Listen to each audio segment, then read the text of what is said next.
Bienvenidos a una nueva presentación de nuestro canal. Hoy vamos a ir a conocer una pequeña pero hermosa localidad ubicada dentro del partido de Chacabuco llamada Castilla. Un lugar que en los últimos tiempos ha cobrado relevancia porque gracias a muchas opciones gastronómicas y también de alojamiento hace que la gente venga a conocerlo y a pasar un fin de semana. También tiene aspectos destacables, como ser que a pesar de su pequeñez, dijimos 700 habitantes, el pueblo cuenta con un hospital, con varias casas antiguas de estilo colonial y una variada gama de negocios que le dieron mucha vida a este pueblo. Y para el final vamos a dejar una trágica historia que sucedió en este pueblo cuando en el año 1949 se cayó un avión en las cercanías del pueblo y tuvo relevancia nacional. Así que amigos, ¿qué les parece si vamos a conocer la historia de Castilla en Conociendo Pueblos? Castilla es una hermosa localidad que pertenece al partido de Chacabuco. Está a 68 kilómetros de la ciudad cabecera y tiene su principal acceso sobre la ruta 51 entre Carmen de Areco y Chivilcoy, más un ingreso asfaltado de unos 9 kilómetros de extensión para arribar a este pueblo que cuenta actualmente con unos 700 habitantes. El pueblo recibe el nombre de Castilla por Manuel Castilla, un hacendado que en 1857 adquirió la estancia La Esperanza. Años más tarde, en 1870, el irlandés Thomas Keating adquirió 1.415 hectáreas y fue él quien donó el espacio para que se construyera el predio ferroviario. Por eso, en los primeros tiempos, tanto a la estación como al pueblo que se formó a su alrededor se lo conoció como Thomas Keating, pero algún tiempo después se lo rebautizó con el nombre de Castilla en reconocimiento a uno de los primeros pobladores de la zona. La estación ferroviaria de Castilla se inauguró el 1 de marzo de 1885 con el paso del primer tren. Ese día sería tomado luego como fecha fundacional del pueblo. En aquel día quedaba habilitada la extensión que iba de Chacabuco a Mercedes por parte del ferrocarril Buenos Aires al Pacífico. Luego se habilitó el tramo hasta Junín y al año siguiente llegó a San Luis. En 1888 el ferrocarril inauguró la sección Mercedes-Buenos Aires y así el ramal quedaba completado. El actual edificio de la estación fue construido en 1891. La estación Castilla estaba habilitada para cargas, pasajeros, encomiendas, telégrafo y hacienda. Se vendían 4.000 boletos de pasajeros por año y se transportaba principalmente ganado vacuno y en menor medida ovejas, caballos y cerdos. El cereal más comercializado era el lino y después le seguía el trigo. Al ser una zona tambera, se llegaban a juntar 500 tarros de leche diarios para enviarlos a diferentes destinos. Actualmente la estación tiene cierto movimiento ya que corren 2 formaciones diarias de pasajeros. A la madrugada va de Junín a Retiro y a la noche del mismo día regresa desde Retiro. A los pocos años de la llegada del tren ya había una docena de casas en torno al predio ferroviario y su población ascendía a unas 70 personas. Se habían inaugurado 2 almacenes de ramos generales, uno de Miguel Pérez y el otro compuesto por la sociedad Augusto Saubrié y Gervais. Allí también funcionaba la estafeta postal. Por la misma época se produce la llegada de muchos inmigrantes europeos que en su gran mayoría eran irlandeses. En 1903 Castilla ya tenía 700 habitantes.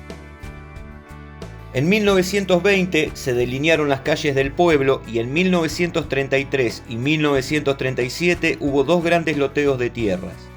Por esa época el pueblo viviría sus mejores épocas llegando a tener una población de 3.000 personas.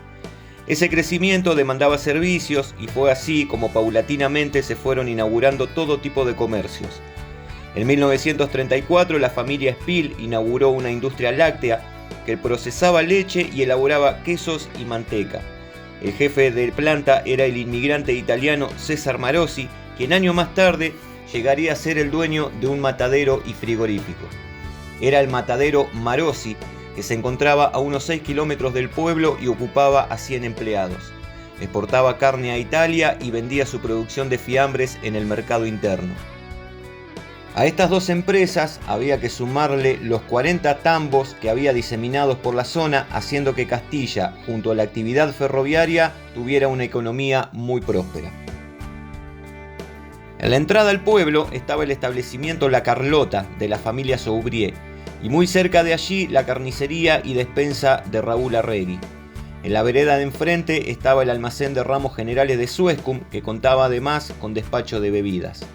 Unos metros más adelante estaba el taller mecánico de Domingo Carro y la carnicería de Vega. Frente a la estación ferroviaria, en un edificio que actualmente se encuentra abandonado, funcionaba el Hotel Castilla de los hermanos Rossini. Por su posición estratégica, era un lugar muy concurrido donde se alojaban viajantes, turistas y visitantes ocasionales. Más tarde se convirtió en almacén de ramos generales y mucho después estuvo el boliche de Repeto. Lamentablemente, hace décadas que ese lugar se encuentra abandonado. Del otro lado de las vías, sobre el camino que va a General Rivas, hay otro edificio que está abandonado. Fue construido en el año 1928 y en sus inicios era mucho más amplio, pero luego una parte fue demolida. Allí funcionaba la panadería de Castel y la herrería de Ameri. Hacia la década del 60 el negocio era atendido por don Castel y su hija Olga. También esta antigua edificación hace muchísimos años que está abandonada y sus accesos fueron tapiados. Pese a todo, es uno de los lugares más representativos de Castilla. Hacia la década de 1930, la electricidad se generaba por medio de una usina y el pueblo tenía luz desde el atardecer hasta la medianoche. En 1959 se inaugura el servicio eléctrico suministrado por la cooperativa eléctrica. Además de eso, se contaba con estación de servicio, una sodería, farmacia, panaderías, carnicerías, mueblería, la tienda de Emilio Bujeda y varios almacenes de ramos generales como el de Faveret, el de Aspillaga, el de los hermanos Noguerol y el de Pablo Giuliani. Desde 1937, Castilla contaba con su propio edificio para la delegación municipal. Entre tantas hermosas construcciones que hay diseminadas por el interior del pueblo, sobresale una que en su frente tiene un alero de tejas y un buzón rojo. Ese lugar es conocido como Villa Jerónima y fue construida en 1914 como propiedad de la familia Giuliani.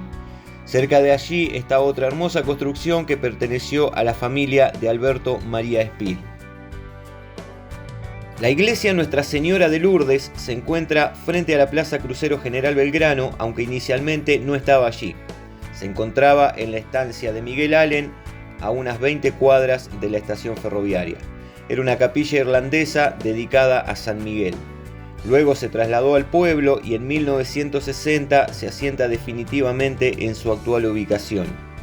Los planos fueron cedidos por César Marosi, quien por esa época viajó a Italia para visitar su pueblo natal y copió las formas de la iglesia de aquel pueblo para reproducirlas en Castilla. Actualmente la iglesia no tiene cura propio, sino que viene uno desde Rawson, una localidad vecina, para ofrecer los servicios religiosos una vez por semana. Otro de los edificios más sobresalientes del pueblo es el Hospital Tomás Keating. Fue construido entre 1924 y 1925 con un estilo colonial. Se inauguró oficialmente el 29 de mayo de 1929. Tanto el terreno como los gastos de construcción fueron costeados por el señor Tomás Keating.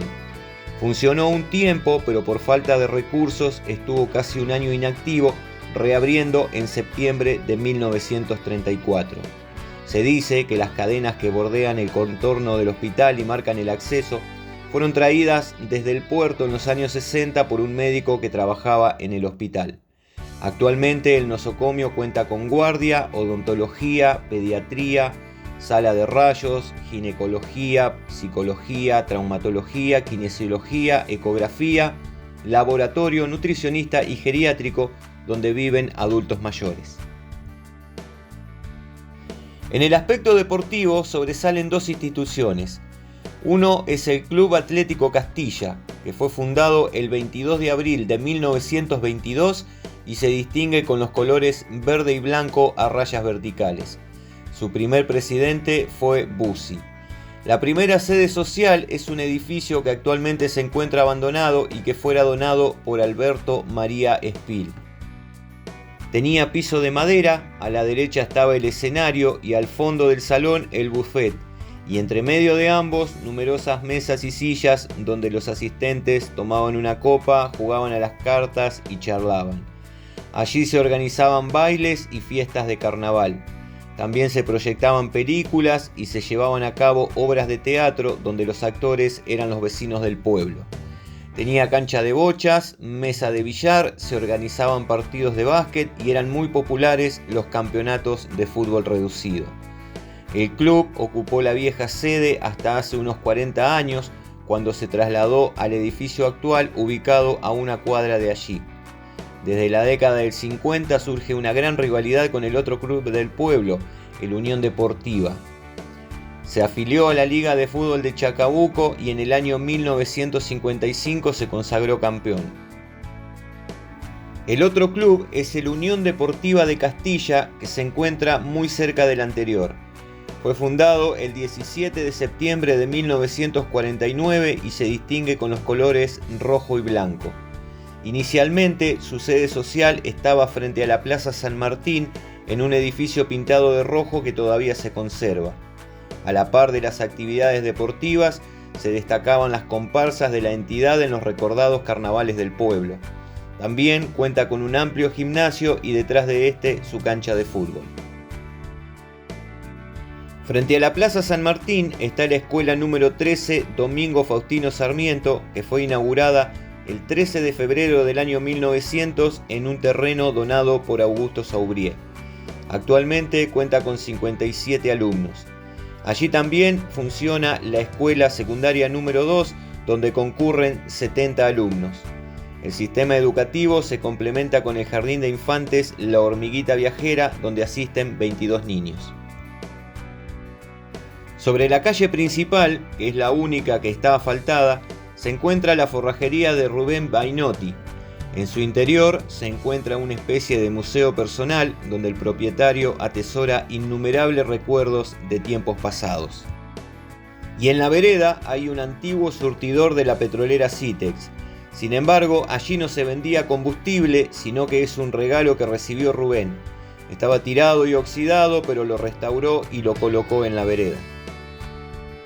Sin dudas que Castilla es un pueblo hermoso por las diferentes atracciones que allí se pueden encontrar y que nos remontan a sus tiempos de esplendor. Tiempos que se fueron apagando hace casi medio siglo, cuando la mayoría de sus habitantes comenzó a retirarse hacia las grandes ciudades por falta de trabajo. Primero cerró la lechería, después muchos tambos, en 1983 lo hizo el frigorífico y a principios de los 90 lo siguió el ferrocarril. Castilla perdió más de la mitad de su población y hoy cuenta con unos 700 habitantes. En cuanto a las opciones gastronómicas, podemos mencionar algunas de ellas, como por ejemplo el Estud, que se encuentra sobre el final de la calle principal. Es un lugar que últimamente ha logrado bastante repercusión. También frente a la plaza hay una concurrida pizzería y el centro de jubilados tiene disponible algunos lugares para alojamiento. Por si algún vehículo sufre algún desperfecto, también el pueblo cuenta con gomería. Y para lo último dejamos una historia trágica que sucedió en sus cercanías. En septiembre de 1949 un avión regresaba de Ecuador luego de asistir con medicamentos y alimentos a las víctimas de un terremoto. Pero se prendió fuego en pleno vuelo y se estrelló en el campo de Luis Bonet, dejando un saldo de 5 muertos y 10 heridos graves. Muchos de ellos fueron atendidos en el hospital Tomás Keating. Fue un hecho que enlutó al país, sobre todo al conocerse la noticia de que el piloto y el copiloto murieron carbonizados luego de intentar un rápido aterrizaje sin destrozar el avión. También una azafata fue lanzada por los aires al abrirse la puerta de emergencia. Una de las tragedias aéreas más resonantes que tuvo como epicentro al pueblo de Castilla. Y bien amigos, así pasaba nuestra visita por esta hermosa localidad del partido de Chacabuco llamada Castilla. Esperemos que el video haya sido de tu agrado, que te haya gustado. Como siempre, te invitamos a suscribirte si te gusta el contenido de nuestro canal y nosotros nos estaremos viendo en la próxima entrega de Conociendo Pueblos. Hasta luego.